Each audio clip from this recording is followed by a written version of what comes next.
Hey there, everybody. Welcome to the much belated second podcast for Comic Panels of Interest. Had some big health issues lately, been unable to work on it.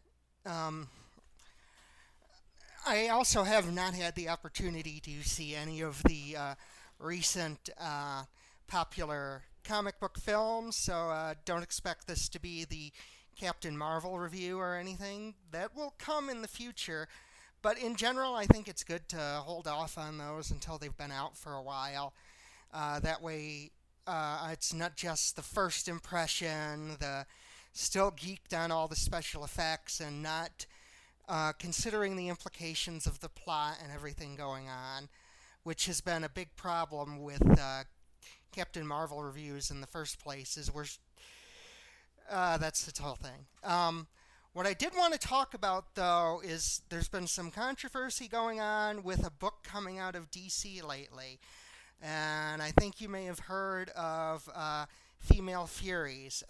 Christopher Priest is one of the writers on it. I forget who else is behind this right now. I probably should have researched that before the recording this, but this is just really off the cuff and how I wanted to address this because I don't know, it's kind of a hard book to look at the specifics of and dissect because it's trying super hard to be DC Universe Handmaid's Tale, but it comes off as exploitative, which might be really how Handmaid's Tale comes off to you. I've never actually read the book or seen the show.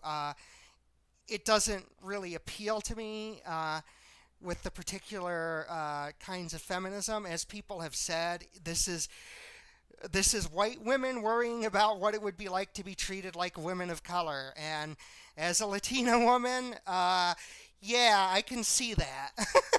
So, that kind of writing right off the bat is suspect to me because I feel it's its own kind of torture porn.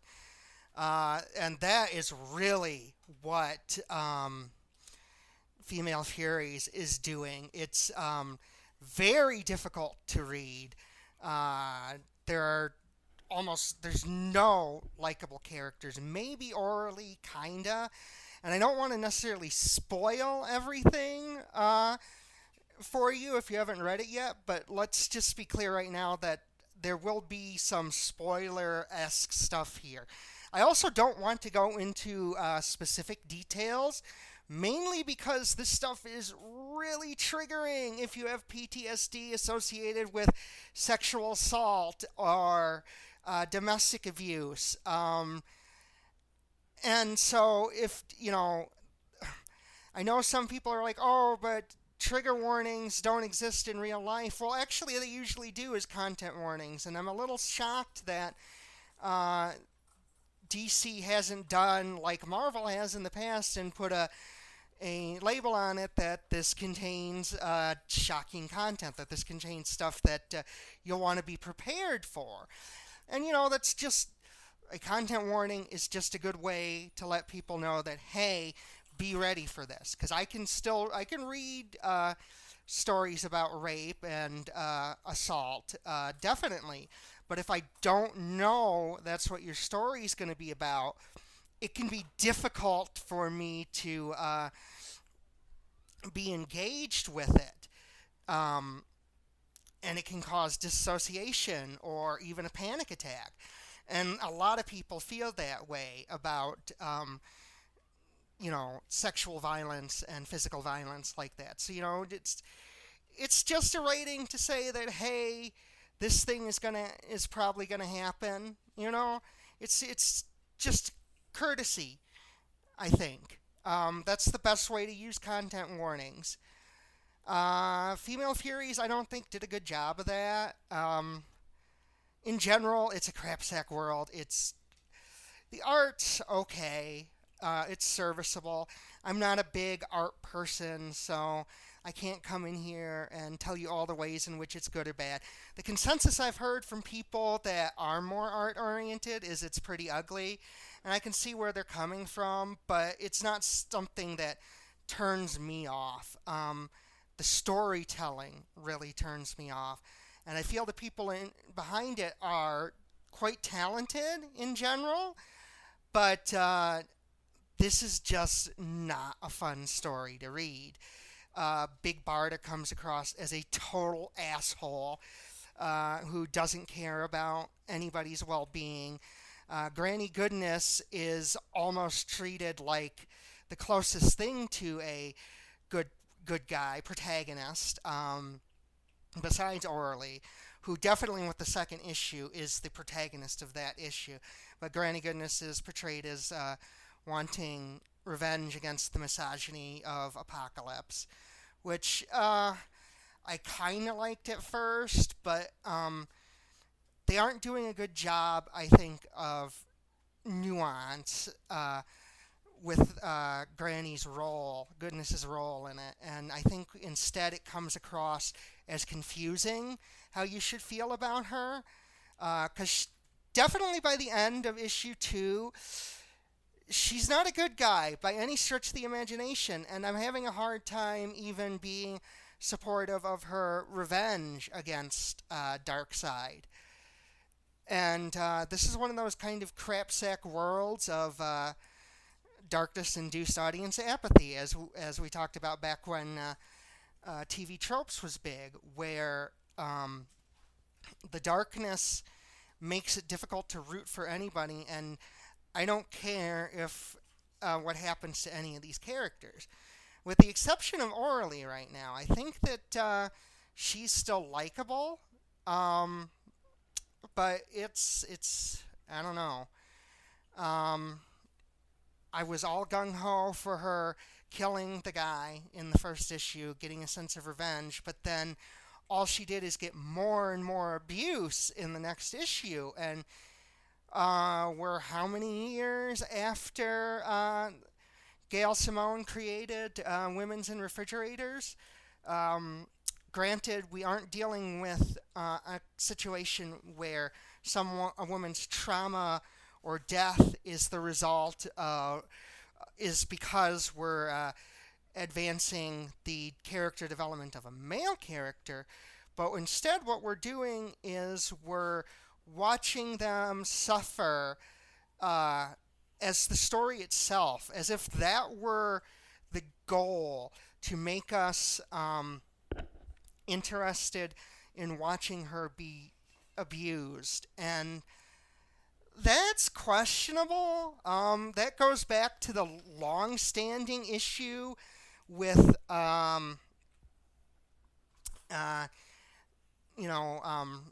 cult films about how many of them are just misogynist exploitation films that are out here trying to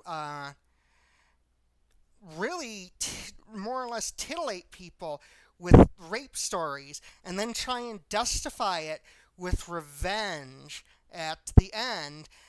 But the trauma is the bulk of the tale, and a lot of the times in film, these end up with NC-17 or X ratings in the US system, or even banned in other parts of the world, because all they are is this violence against women.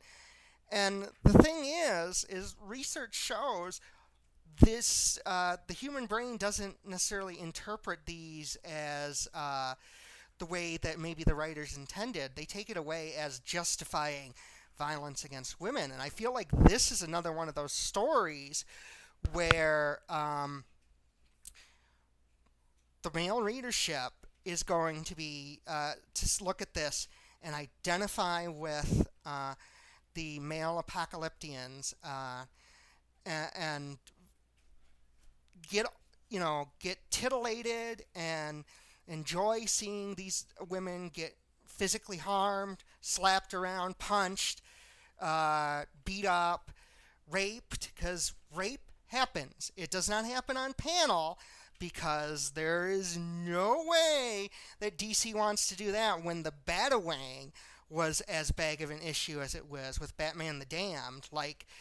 But that also makes me wonder why this book was greenlit with this kind of story at all. This is inviting all kinds of conversations that I don't think should be had in this medium and in this way. And I feel like what they're trying to do is to harken back to, again, definitely Handmaid's Tale is inspiration here, but also in general these rape revenge kind of things. The end of the first issue definitely gives off a rape revenge vibe.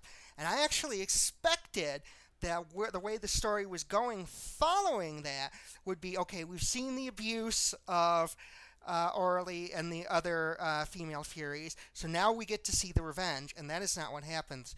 The abuse continues. The story is about the abuse, and at this point, I don't think there's any amount of revenge that can be had that will justify what we've seen and has been inferred.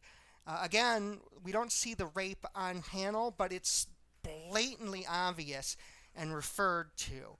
And you don't necessarily have to feature something on panel. Not doing so is a very good idea, by the way. That is definitely a positive I will give them, because it's pure exploitation once you show Orly getting raped.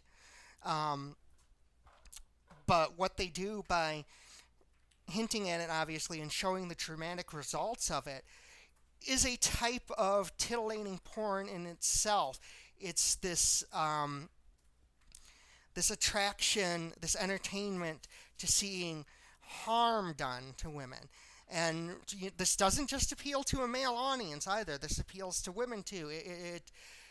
It's not portraying it in a way where we feel for her. It's portraying it in a way that we are shocked by it.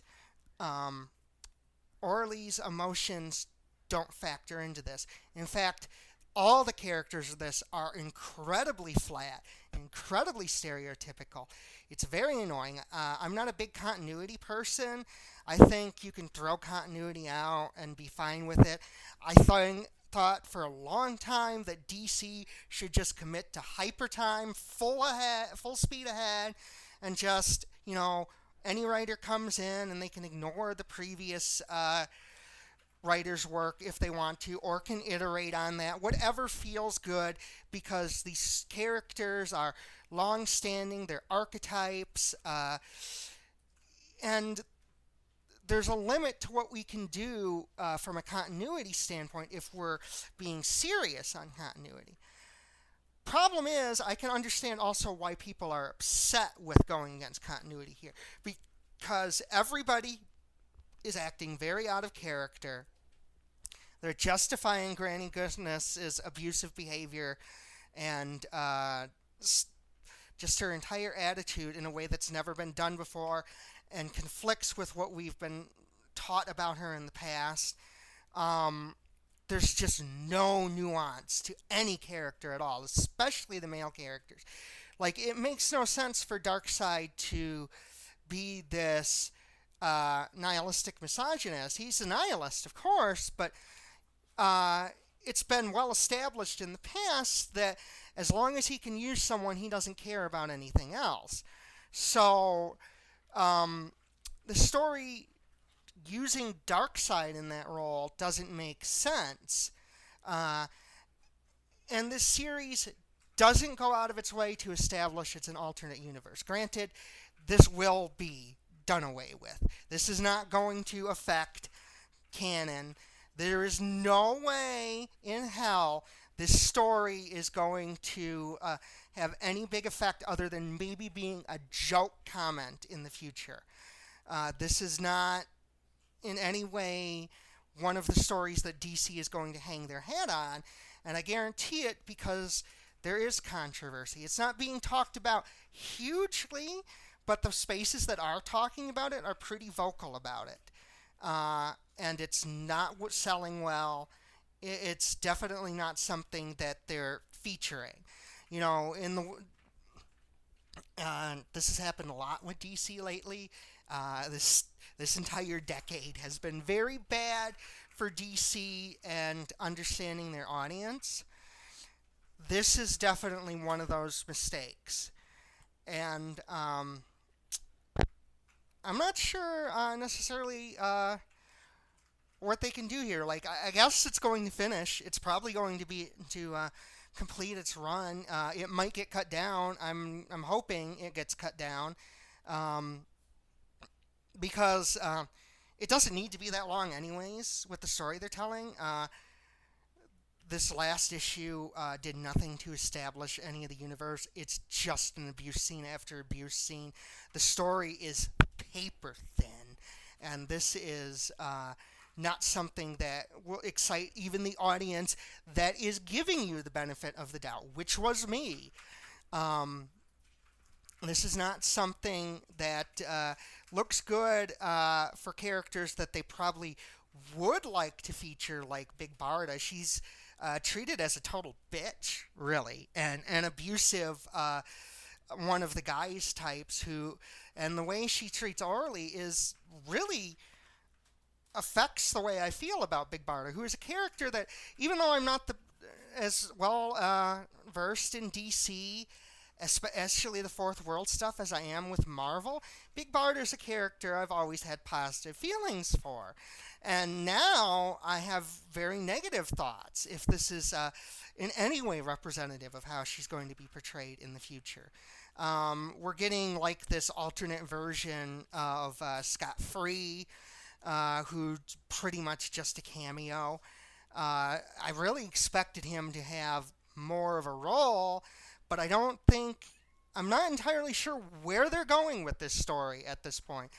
And dramatic changes, I don't think are going to save it. I think this is done.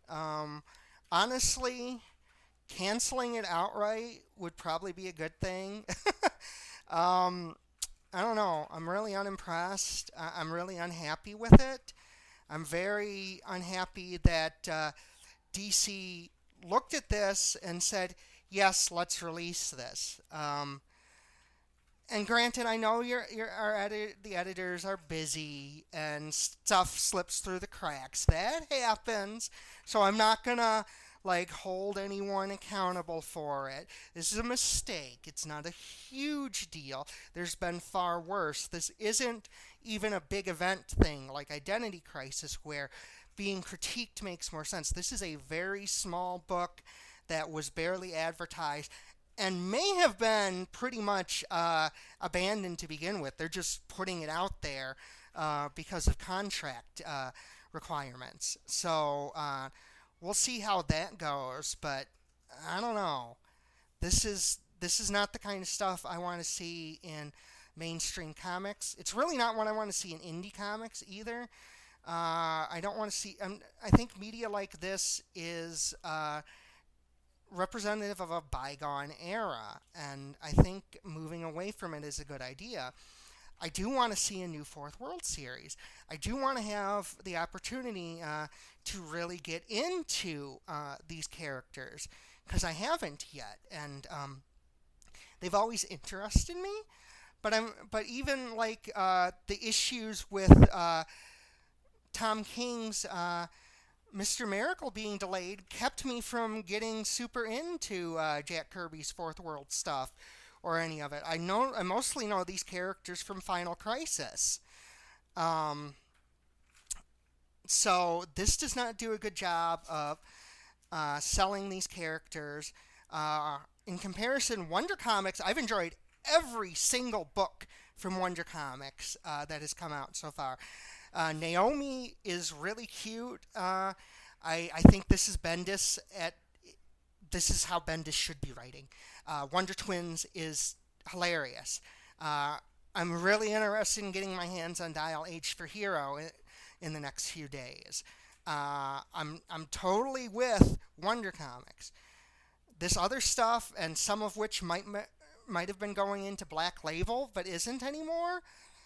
I don't know. It's just not good. It's not even like it's edgy technically, but it's not doing anything new. It's not subversive. Uh, it's just not good. So don't pick up Female Furies. Definitely feel free to like and subscribe wherever this is. Follow me on SoundCloud. Drop me some money on the Patreon if you want. Hopefully, this will start becoming more of a regular thing. I have a bunch of ideas. I definitely want to start doing straight up reviews of series. Tell me what you think of the style. I think with the reviews, I might pick out more detailed stuff, points I want to talk about. And this is focusing on a single series here, but I kind of also wanted to just talk about a few elements from it. And I found that picking out panels or dialogue didn't really achieve what I wanted, so it became more off the cuff because I wanted to talk about the use of rape and violence in comics to begin with. And I think we might talk about this more in the future. Definitely, if there is something you want me to talk about. Like, Identity Crisis is on the table. Identity Crisis is a book that I think is very mixed. I have very mixed opinions on it. I think it's good and bad. And I think it's a very good book to examine on how to handle some things and how not to handle others. I think the Robin stuff and the Captain Boomerang stuff is amazing. I think the rape stuff maybe is clunky, for example. And you can write stories about rape. There are most definitely stories you can write about rape. There are very good stories about it. There are very good stories about domestic violence. There are very good stories about marital trouble and relationship conflict. But the big thing is you need to humanize the victim of the violence and abuse. You need to make sure they're a character. You need to make sure that you're relating their humanity through the story and discussing it from a humanistic perspective, that this is how people feel and react to it rather than looking at it just from the outside. And Final Crisis does a very good job of telling its detective story, but the crimes that it talks about aren't always treated with the best care. It's still significantly better than Female Furies. You can definitely read Identity Crisis without much of a content warning. Everybody knows about what happens now. I'm not going to say it in case you don't. If you somehow manage to bubble yourself off from the controversial parts of Identity Crisis, but it's very well known. The controversy is very well known. We've talked about this, and it's an old book. We can have this conversation more, and if I did, I would focus on what it means this many years later. At the time, I understand why they did what they did. I don't think it was done well, but I understand it. It was done significantly better than this, and it is really sad to see writing this bad, character development this thin, abuse stories this poorly plotted, 15 years after Identity Crisis. Because we've had these conversations. We know how to do this better. And the people behind this book are highly talented and I think should have done better.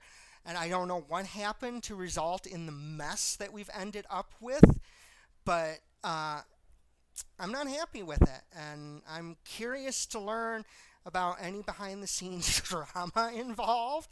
I don't know how much stock I'll put in it, but I just feel this is wrong. We've gone on a very long time about this, with very little scripting on my part. So I'm going to end this here. Again, subscribe to Patreon. I'm going to start putting up reward tiers once I get more stuff in. Basically, I'm going to ask that you can request me to review something, and I'll do it. Definitely would love that interaction with you listeners. And this is going to be posted on SoundCloud and YouTube, and I hope you enjoyed this discussion. Look forward to more. Also look forward to having guests on in the future. Right now it will be other people who read comics or friends that I plan on guesting, but definitely if you're in the industry or anything and you'd like to talk about some stuff, you'd like to advertise your stuff, feel free to contact me and we'll talk about that. Yeah, I hope you enjoyed. There's a lot coming in the future. Health issues are better, and I'm excited to bring you more content.